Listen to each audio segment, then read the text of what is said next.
back.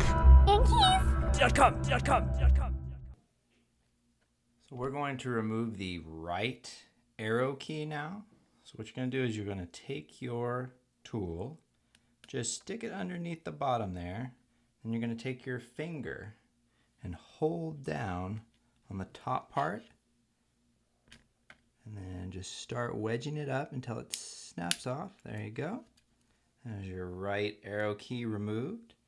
And now to remove the actual scissor bracket underneath, take your tool, stick it on top of the rubber cup, and then just slowly start coming back till it pops off. And you can grab it with your fingers. It comes right out.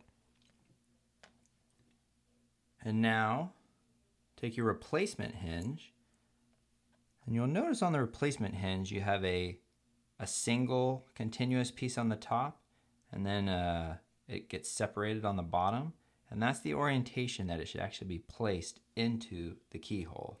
So what we're going to do is take this, and they're pretty small, so you just kind of drop it in there however you can.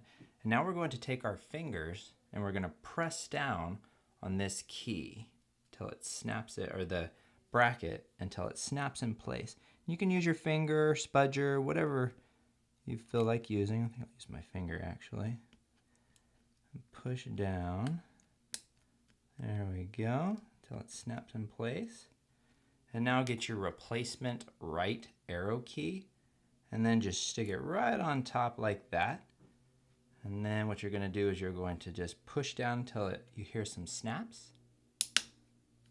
And there you go. You've installed your right arrow key. Back. Hinge.